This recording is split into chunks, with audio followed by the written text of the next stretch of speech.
definitely getting a lot of Anohana vibes in this episode. Oh, the entire bit with Noel, with her, yeah, that is definitely giving me those Anohana vibes with Minma and stuff. I said it last week and I'll say it again. I am getting a lot of those vibes, especially with all the friends. For instance, how you have our main female character, Nonoka, just coming back to the hometown and she can't remember anyone, and now she's trying to just figure out why the saucer's in the sky and just try to fit in with her school and the town she's in right now.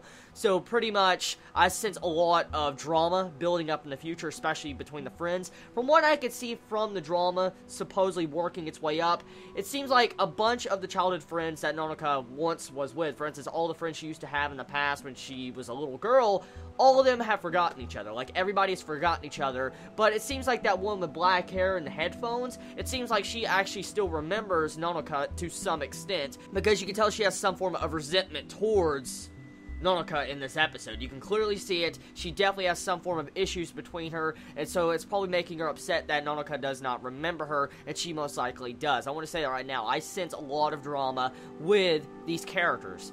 Now, the entire bit with Yuzuki and Sota in this episode, it was slightly hinted at, but it's pretty obvious. It seems like Yuzuki and Sota have some form of romance or relationship, like something that, you know, it looks like Yuzuki is crushing on Sota just a little bit, because we see childhood pictures between them, and you see it how they used to hang out all the time, and you saw her look very sad. Looks like she probably cared for him a lot when she was younger, probably loved him, and maybe they're no longer like that, I don't know, but you can clearly see she has some form of romantic feelings towards Sota, if I'm correct, with this episode. So there's some romance building up, and there's definitely some drama building up between Nonoka and the black-haired girl with headphones.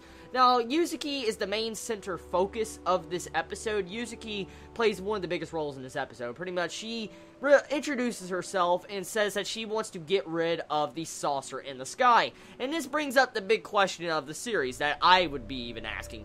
There's a big-ass fucking saucer in the sky, and if you were to see this big-ass saucer, what would you honestly think? Like, if it was, like, let's say your hometown, you walk out of your house right now, and you were to look up in the sky, and you see this giant-ass saucer that looks like that in this series, what would you think? Now, if you were to just go around a couple years later, everybody thinks it's fine, it's just floating in the sky there, wouldn't that be kind of odd and weird if nobody really pays attention to a saucer? I mean, the big questions I'd be thinking, okay, what is that?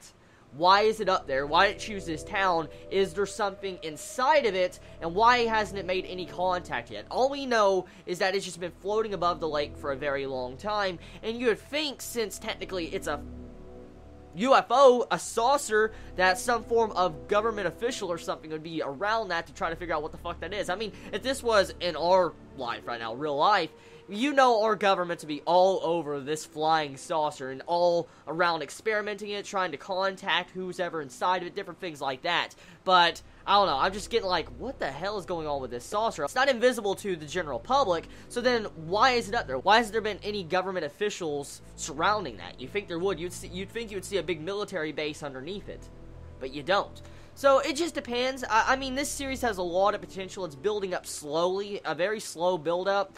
But it seems like it's going to go into some great things if we continue and stick with it. I'll give it one more episode to see how it goes. I've enjoyed the episode, and I've enjoyed the last episode. We'll have to see what next episode does, and to see if it entertains us some more. Let me know in the comments below how you felt about this episode of Sora no Method. I mean, did you enjoy it? Did you hate it? What did you feel about the entire bit with Noel, how she had to wait around once again? What do you feel about Yuzuki and Sota's relationship? And do you feel like the entire bit with how Noel agreed to Nonoka at the end of this episode, like, will you help us get rid of the saucer? Do you feel like if the saucer goes away, Noel will also go away? You think they're connected somehow? Let me know. Love you all so much. Please be safe. Chibi out.